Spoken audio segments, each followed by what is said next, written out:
Anthony Arbig here as we continue our spring sports previews. I'm joined by champion softball head coach Cheryl Weaver. Coach, thanks for joining us again this year. We're glad to have you back. Oh, thank you, Anthony, so very much. I thank you a lot. This is great for the team. Let's talk about first the last year. Let's reflect a little bit on last year's team and the season you guys had and some of the things that you were able to take from last year and bring into this year. Well, first of all, I thought we started out really strong. It would have been nice to have our freshman Gabby Gratishar to be pitching for us last year, but she had gotten injured in basketball. But I thought Abigail Metters did a great job. But then she ended up having to have a little bit of surgery for an issue that we didn't know what it was going to be. And so your number three picture comes in, Morgan Davis, and I actually thought she did a great job. And the girls rallied behind her and helped her out the best they could. And, we didn't go as far as what we had hoped, but we lost to a good team. So you still got to take the positives out of it. And now, you come into this year, everyone's back and healthy, which has got to be good for you, coach. Let's Yes. meet the team a little bit and go through your roster and some of the players that are obviously coming back and going to be big names for you, but then also some of the new players and new faces that are stepping into bigger varsity roles on the champion roster this year. Well, with our seniors, we had Morgan Davis, who I had just spoken about, Abigail Metters, who's also a pitcher, and it's great to have her back. Savannah Tavarich, she kind of had mixed time in last year, but I see a lot more confidence in her, so I think she'll do well.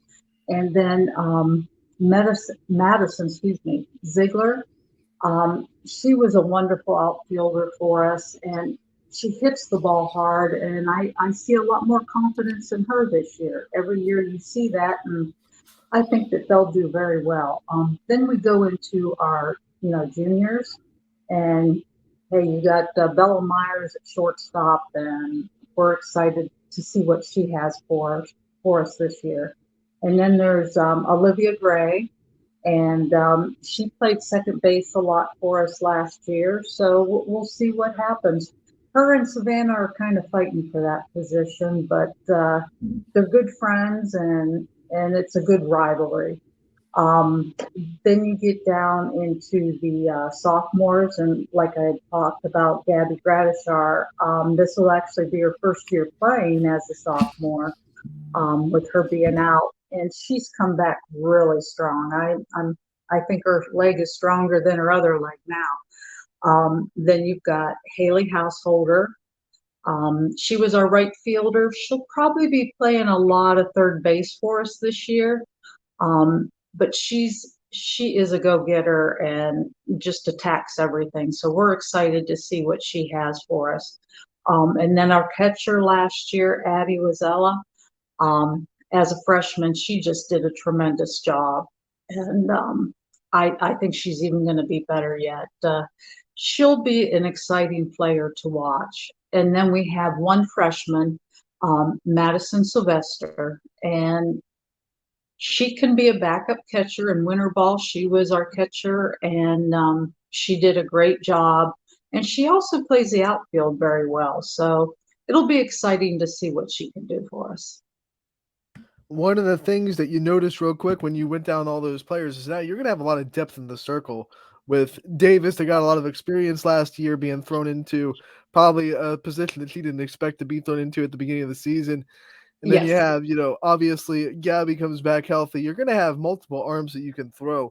What's that going to mean to this team and for you as a coach to be able to kind of throw different things at different teams based on the lineups and based on what they've seen already? Well, I mean that's always a big advantage when you have that depth in pitching.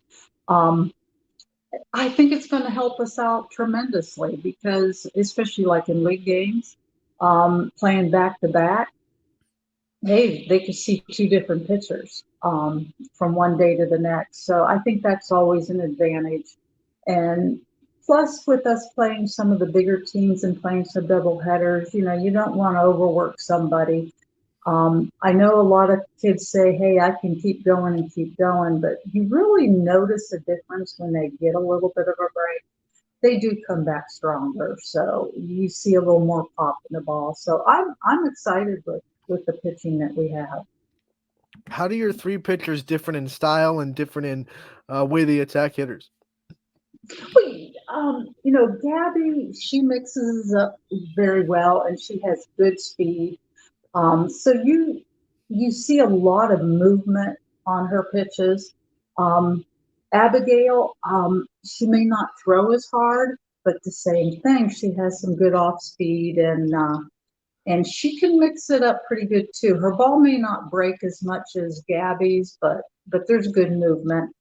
And then with Morgan, she's hoping she's not in that situation as she was last year, but it's amazing how much pop she can have on her ball too. But her ball just has a completely different spin.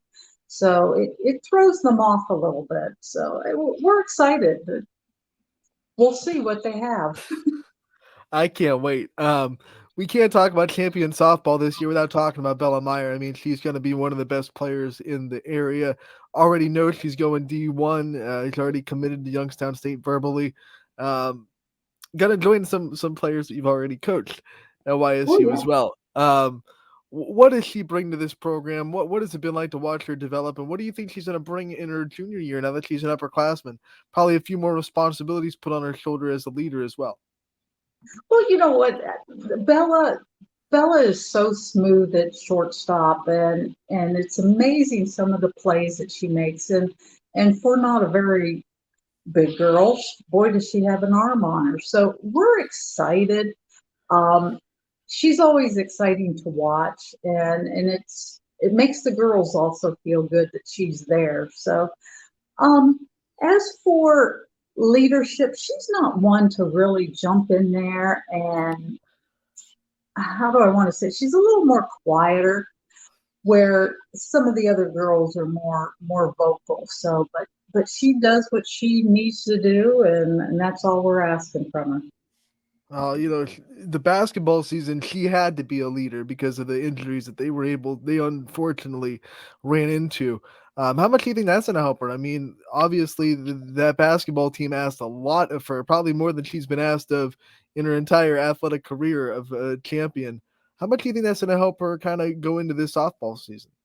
Oh well, it definitely will because she was put in that situation and she led and I'm not saying that she's not a leader, but I, she's not one to step on toes, but I believe if she sees that something needs to be said or done, that she'll do it. But it's always good to have a few girls that aren't afraid to say and do what they need to do because we're still dealing with high school kids, Mhm. so they know, and Bella's been there where she knows what you got to do to get where our goal is at. So it should be interesting. Let's talk about some former players. Obviously, you have a lot of alumni right now that are often doing incredible things, but they're not ever too busy to pour back into the program. We saw Allison Smith come back a couple weeks ago for a softball camp, and I'm sure Yeah. your other alumni are doing everything they can to kind of pour back into the program. What does that mean to you as the coach? And not only are your former players are going off and doing great things at the next level, but they're also taking the time to pour back into your softball program that they started with. Oh, that's just a big positive all the way around. I mean, when Allison showed up for that, those kids, and I think the kids' parents were just as excited as we were to have her there. So I mean, that's always a positive. We're hoping to have an alumni game with all the whoever can make it from the state teams, and I think the young kids will come out and they'll want to see them.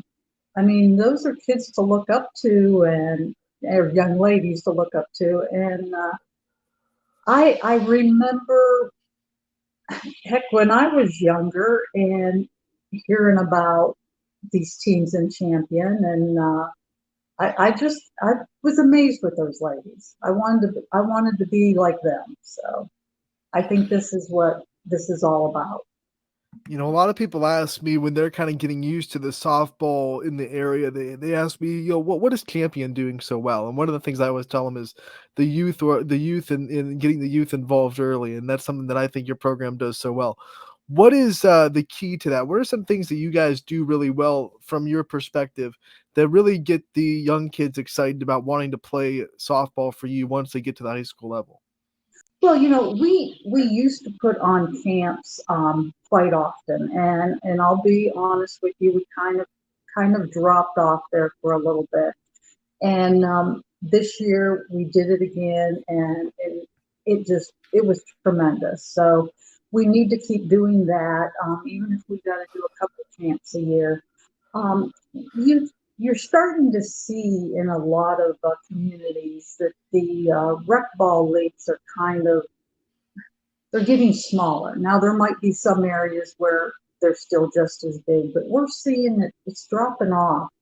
And there's so many travel ball teams now, but it's just great to see them out there playing, and I'd like to see the rec get a little bit bigger because there's some kids that need to become a part of that, and I'm hoping with us doing that will help with the rec league, getting a few more girls and find out that hey, this is a sport I like.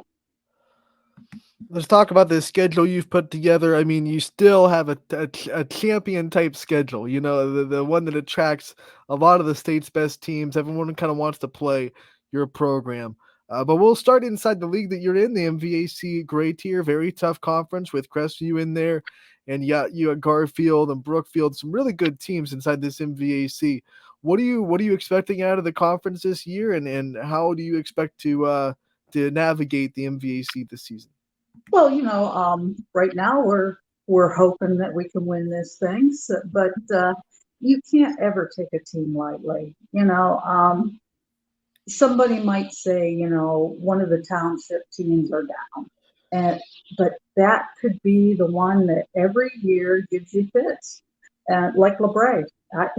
I don't care what anybody says about LeBray. When they play champion, it's a tough game, and you just can't take anybody lightly. Um, yeah, you could say the league is up for grabs, and that's how we're looking at it, and we're going to try to grab it. And then out of conference, obviously, like we said, you play a lot of the best teams in the area, and then you play a lot of some of the best teams outside of our local area as well. Who are some teams this year that pop up on your schedule that you're really excited to test you guys' skill against and really excited to challenge yourselves with? Well, we got Austin Town Fitch. That should be a very interesting game. And then we always go and play Massillon Perry, North Canton Hoover. That's going to be a tough one.